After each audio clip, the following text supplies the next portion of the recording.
The classroom always felt colder during music period, even when the sun pressed against the windows. The boy sat in the third row near the wall, his shoulders slightly hunched, his hands folded together as if they were holding something fragile. He did not talk much in class. He listened, he watched, he learned when he could, and when he could not, he stayed quiet. That quiet was often mistaken for weakness. The music teacher stood near the piano at the front of the room. She liked order and control. She liked to decide who had talent and who did not, usually before anyone had a real chance to prove it. Her eyes often passed over some students quickly, while lingering longer on others.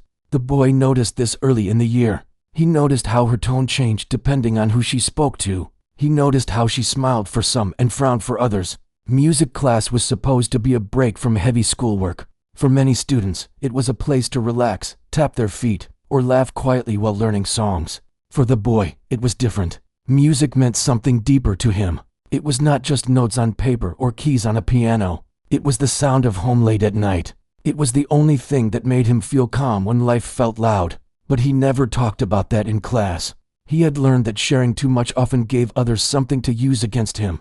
That morning, the lesson was about basic piano skills. The teacher explained scales in a flat, bored voice.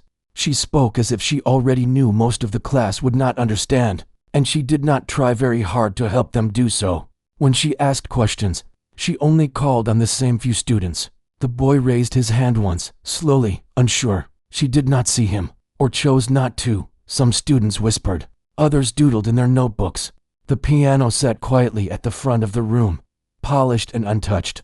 The boy looked at it for a moment longer than he meant to. He quickly looked away when he felt eyes on him. Attention rarely meant anything good. The teacher stopped talking and scanned the room. Her gaze landed on the boy, and something sharp passed across her face. She asked him if he had ever played the piano before. The question did not sound curious. It sounded like a challenge. He swallowed and answered softly that he had. A few students snickered. The teacher raised her eyebrows and asked where. He said, "At home." Her smile grew thin. She asked if he meant on a real piano or on a toy. The room felt smaller. His ears burned, but he kept his voice steady and said it was not a toy. The teacher laughed lightly, the kind of laugh that made others feel invited to join in. She said that since he claimed to have experience, he should come to the front and show everyone. She said it like it was a favor, like she was giving him a chance. But the way she folded her arms and tilted her head told a different story. The boy felt his heart start to beat faster. He had not planned to play. He had not wanted to. Music, for him, was private. It was safe because no one else touched it. Standing in front of the class meant opening a door he usually kept locked. He stayed seated for a second too long. The teacher cleared her throat and repeated herself, louder this time. A few students turned in their chairs to look at him. Someone whispered his name, stretching it out in a teasing way. He stood up as he walked toward the piano. Memories Preston. A small room at home. A second-hand keyboard with a few chipped keys. Long evenings where the lights were low and the world felt far away. A voice beside him, patient and warm, telling him to slow down, to feel the music instead of rushing it. That voice was gone now, but it lived on in his hands. He reached the piano bench and hesitated. The teacher tapped the top of the piano with her finger and told him to sit. She reminded the class that this was just a simple exercise and that no one should expect too much. Her eyes stayed on him when she said it. The boy sat down. The bench was higher than the one at home. The keys felt different under his fingers. He rested his hands in his lap and took a breath. The room was quiet, but not in a peaceful way. It was the kind of quiet that waits for a mistake. Behind him, the teacher spoke again. She said this would be a good lesson about practice and natural ability. She said some people had it and some did not. The words hung in the air, heavy and pointed. The boy did not turn around. He focused on the keys. He had learned early on how to stay calm when people expected him to fail. It was a skill he never asked for, but learned anyway. He straightened his back and placed his fingers gently on the piano. He did not play yet. He just breathed. The teacher sighed loudly and asked if he needed help finding middle C. A few students laughed. The boy shook his head slightly. He did not look back. He knew if he did, his courage might slip. For a moment, he wondered if he should stop, if he should say he was not ready, if he should return to his seat and let the class move on. That would be easier. But something inside him resisted. Not anger, not pride. Something quieter, something firm. He thought of all the times he had stayed silent, all the times he had shrunk to fit into spaces that were not built for him. Music had never asked him to do that. Music had always made room. The teacher folded her arms tighter and said they did not have all day. The boy nodded once, almost to himself. His fingers hovered above the keys. The room leaned in, waiting. Outside, a breeze moved the leaves, and a faint sound drifted through the open window. Inside, the boy sat at the piano, carrying more than anyone could see. He was not trying to impress anyone. He was not trying to prove a point. He just did not want to be mocked for something that meant so much to him. He pressed his hands lightly together, then separated them and placed them where they belonged. The teacher's voice faded into the background. The whispers stopped. The moment stretched out before a single note was played. Something had already changed. The boy was no longer just a student being tested. He was someone standing at the edge of a choice, between shrinking back and stepping forward. The piano waited. So did everyone else. The first sound did not come right away. The boy kept his fingers resting on the keys, feeling their cool surface. His breathing was slow, careful, like he was trying not to disturb the air around him. The class waited, some students leaning forward, others already bored and ready to laugh. The teacher shifted her weight and glanced at the clock on the wall. At last, the boy pressed one key. The note was soft, almost unsure, but it was clean. A second note followed, then a third. It was not a song anyone in the room recognized. It was something simple, something personal. The teacher lifted her chin slightly, as if expecting him to stumble at any moment. A few students exchanged looks. This was not what they expected. The sound was calm, steady. The boy's hands moved slowly, but not randomly. There was intention there, even if most of the class did not yet understand it. The teacher cleared her throat. She said he should speak up if he was confused, that there was no shame in not knowing what to do. The words sounded helpful on the surface, but the edge underneath them was sharp. The boy did not answer. He kept playing. His mind drifted, not away from the room, but deeper into himself. He remembered sitting on the floor at home, knees pulled to his chest, listening as music filled the space. He remembered being told that mistakes were part of learning, not something to fear. Those memories wrapped around him now, steadying his hands. The melody grew a little stronger. It still wasn't loud, but it was sure of itself. The whispers in the room faded. One student stopped tapping their pencil. Another slowly sat up straighter. No one laughed. The teacher took a step closer to the piano. She watched his hands now instead of his face. Her arms were still crossed, but her fingers loosened. She asked him what piece he was playing. He answered quietly that it was something he learned by listening. Her lips pressed together. She said that music should be read, not guessed. She said rules mattered. The boy nodded slightly, still playing. He was not guessing. He was remembering. There was pressure in his chest, a mix of nerves and something heavier. He knew that one wrong note could change the room again. He knew how quickly respect could turn back into ridicule. Still, his hands did not shake. The melody shifted. It dipped lower, then rose again. It carried feeling in a way that did not need explanation. A few students felt it even if they could not name it. They just knew it made them feel quiet inside. The teacher opened her mouth as if to interrupt, then stopped. She closed it again. The sound filled the space between the desks, bouncing off the walls, settling into corners that had never held music like this before. The boy's foot pressed lightly on the pedal. The sound stretched, smooth and full. It was not perfect. A trained ear could hear small flaws, but it was honest, and it held the room. A student in the back leaned over and whispered that he was actually good. Another nodded without speaking. Someone else frowned, confused, as if trying to understand how this was possible. The teacher stepped back. Her expression changed, not all at once, but in small ways. The tight smile faded. The raised eyebrow lowered. She stood straighter, listening despite herself. The boy felt a strange mix of relief and sadness. Relief that he was not being laughed at. Sadness because he knew it should never have been like this. Playing music should not have felt like standing trial. His hands moved faster now, more confident. The melody grew richer. He added small details, little turns that came from habit, not thought. This was how he played when he was alone, when no one was watching. The room felt different. The air felt warmer. Even the piano seemed to respond, its sound fuller than before. The boy forgot about the teacher for a moment. He forgot about the class. It was just him and the keys. Then a sharp sound cut through the music. The teacher tapped the piano again. The boy stopped immediately, his fingers lifting from the keys. The last note faded too quickly, leaving a sudden silence that felt heavy. She said that was enough for now. She said they would move on. Her voice was steady, but there was something strained in it. She did not look at him when she spoke.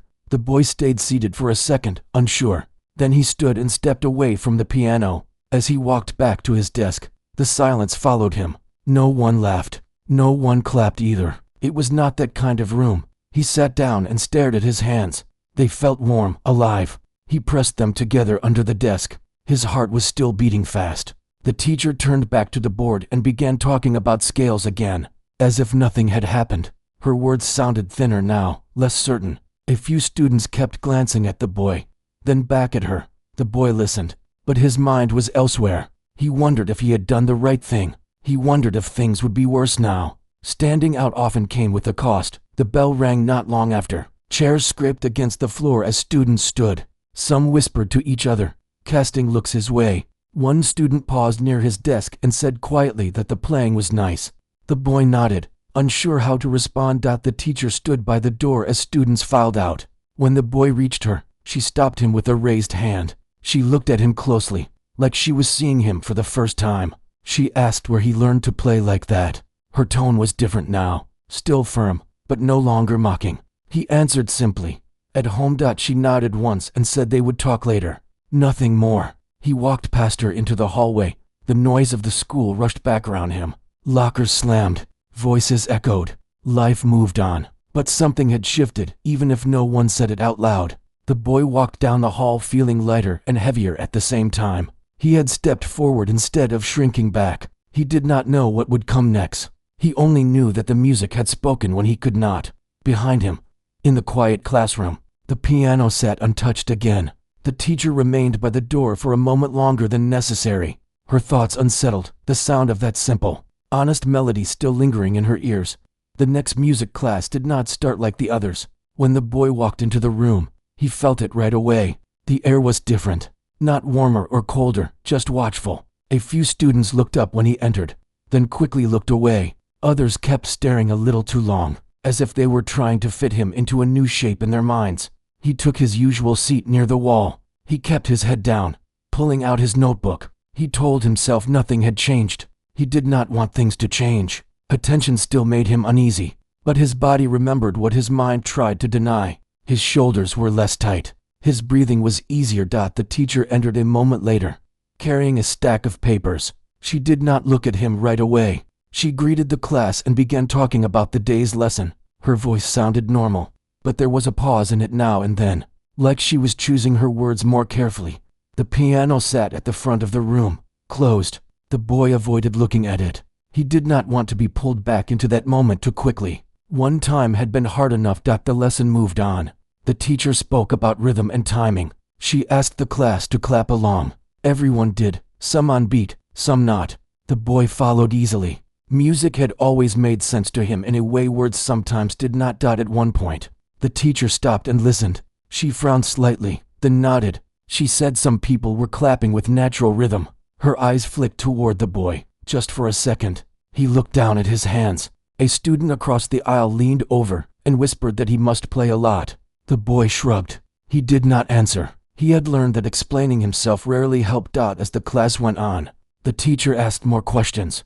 She called on different students this time, not just the usual ones. When she asked if anyone wanted to try tapping a rhythm on the piano, the room went quiet. No one volunteered. The teacher waited, then looked at the boy. She did not smile. She did not smirk either. She simply asked if he would like to try. The word "like" hung there, careful and polite.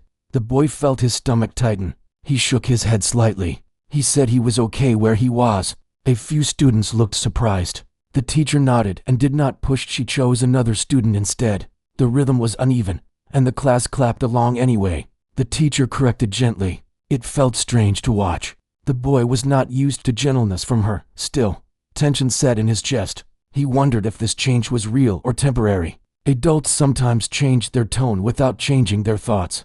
He had seen that before. When the bell rang, students packed up. A few lingered, talking quietly. The boy stayed seated until most of them left. He liked empty rooms. They felt safer. As he stood to leave, the teacher spoke his name. Her voice was low, meant only for him. He stopped. She asked him to wait a moment. The room emptied. The sounds of the hallway drifted in. The teacher walked toward the piano, then turned to face him. Up close, she looked tired. The sharp edge he remembered was still there, but dulled. She said she had not expected his playing. She said she had misjudged his level. The words sounded stiff, like they were hard to say. He listened quietly. She asked how long he had been playing. He told her the truth. Since he was small, mostly by ear, mostly alone. She nodded slowly. She said talent like that should be guided. She said he could go far with proper training. Her voice held pride now, but it felt strange, almost borrowed. The boy thanked her because that felt like the right thing to do. But inside, something twisted. Where had this interest been before? She told him she wanted him to participate more. She said the class could learn from him. The word learn landed heavy. He was not sure he wanted to be an example. He asked if he could think about it. She agreed. That afternoon, he walked home slower than usual. The sidewalk felt longer. His thoughts were loud. He replayed the way the teacher had looked at him, the way classmates had whispered. He wondered if he was being pulled into something he did not control. At home, he sat in the small room where the keyboard waited. He turned it on and rested his hands on it, but did not play right away. The keys felt familiar, comforting. When he finally played, the music was different. Not softer or louder, just heavier. Questions pressed into every note. Was he only valued now because he surprised someone? Was his worth tied to how well he performed? He stopped and leaned back, staring at the ceiling. He remembered being told once that music should free you, not trap you. He tried to hold on to that. The next few days passed slowly. In class, the teacher treated him carefully. Too carefully. She praised him in small ways, always within earshot of others. The boy felt exposed. Some students were kinder now. They asked him about music. Others grew distant. A few acted like they had always believed in him. He did not know which was worse. One day, during lunch, a student sat across from him and asked if he could play a song sometime, just for fun. The boy hesitated, then nodded. It felt different outside the classroom, less like a test. Back in music class, the teacher announced there would be a small school assembly in a few weeks. She said some students might perform. Her eyes moved around the room, then settled briefly on him. His heart dropped. After class, she asked him to stay again. She said she thought it would be good for him to play at the assembly. She said it would show the school his ability. She said opportunities like this did not come often. The boy listened. He felt the weight of the room pressing in. He asked what would happen if he said no. She paused. She said it was his choice, but her tone suggested disappointment would follow. He told her he needed time. She agreed, but her smile was tight. That night, he barely slept. He imagined standing on a stage, lights bright, eyes watching. He imagined mistakes echoing. He imagined applause that felt hollow. He also imagined staying silent, staying small. The next day, he walked into class knowing a decision waited for him. The piano sat there, quiet and patient. He sat down, heart steadying. He realized something then. The moment in front of the class had changed things, yes, but it did not define him. Music was still his. He did not owe it to anyone. When the teacher asked him after class, he answered calmly. He said he would play, but only if he could choose the piece and practice on his own terms. She looked surprised. Then she nodded. She said that was fair. As he left the room, he felt a small sense of control return. The path ahead was still uncertain, but it was his. The piano waited again, as it always had, and this time, he was ready to meet it without fear. The days leading up to the assembly moved slower than the rest of the year. Each morning felt heavier than the last. The boy kept his routine the same, waking early, walking to school, sitting in class, listening more than speaking. On the outside, nothing about him seemed different. On the inside, his thoughts were crowded. Every time he passed the music room, he felt the pull of the piano. He practiced at home each night, not because anyone told him to, but because it helped him breathe. He chose a piece that mattered to him, one he had shaped over time. It was not flashy. It did not rush. It spoke quietly but clearly, the way he wished people would listen. At school, the teacher checked in with him more often now. She asked how practice was going. She reminded him of the date. Her voice stayed polite, even encouraging, but he still felt watched. He answered briefly and kept his eyes on his work. Other students had started to talk about the assembly. Some were excited. Some complained about missing class time. A few mentioned his name when they thought he could not hear. He heard anyway. One afternoon, A student stopped him in the hallway and said they were looking forward to his performance. The words were kind, but they made his chest tighten. He nodded and kept walking. The night before the assembly, he barely touched his dinner. He sat at the keyboard instead, playing through the piece one last time. His fingers moved easily, but his mind wandered. He imagined the room filled with people. He imagined the teacher watching from the side. He imagined the sound carrying farther than he could control. When he finished, he rested his hands on his knees. He closed his eyes and reminded himself why he chose this piece. Not for praise, not to prove anything, just to be honest. Sleep came late and light.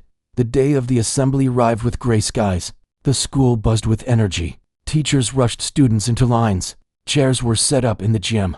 The stage lights were tested, then tested again. The boy sat with his class, hands folded in his lap. The noise around him blurred together. He focused on his breathing, slow and steady. When the teacher passed by, she gave him a small nod. He returned it. The assembly began with announcements. Then came a short skit. Then a group performance.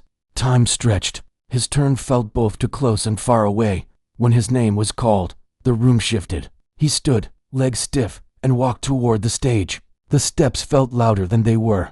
The lights were brighter than he expected. He did not look at the crowd. He went straight to the piano. He sat down and adjusted the bench. For a moment, he placed his hands in his lap, just like before. The gym was quiet, but not empty quiet. It was full of waiting. From the side of the stage, the teacher watched. Her posture was straight. Her face was unreadable. The boy placed his fingers on the keys. He took one breath, then another. He began. The first notes floated out into the room, soft but steady. The sound traveled differently here, wider, echoing gently off the walls. He played slowly, letting each note settle. At first, the audience shifted in their seats. A few whispered, but as the melody continued, the movement faded. The room leaned in. His hands remembered what his mind tried to forget. The pressure eased. The piece unfolded the way it always had, calm and sure. He felt present, grounded. Somewhere in the crowd, a cough echoed. A chair scraped. He did not react. He stayed with the music. The melody grew stronger, not louder, just fuller. It carried feeling without asking for attention. It spoke in a language older than words. On the side of the stage, the teacher's expression changed. She lowered her arms. Her shoulders softened. She watched closely, no longer judging, just listening. The boy reached the middle of the piece, the part that always felt like standing in open air. His fingers moved with confidence now. The notes flowed without force. In the audience, faces softened. Some students stopped fidgeting. A few teachers exchanged glances. The gym felt smaller, quieter, as if the music had drawn everyone closer. The final section approached. The boy slowed slightly, giving the melody space. He pressed the pedal gently, letting the sound stretch and fade.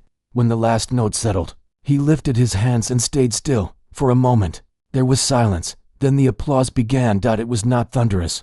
It was steady, honest. It filled the room without overwhelming it. The boy stood and gave a small nod, eyes still lowered. As he walked off the stage, the teacher met him at the side. She looked at him, really looked at him. Her mouth opened, then closed.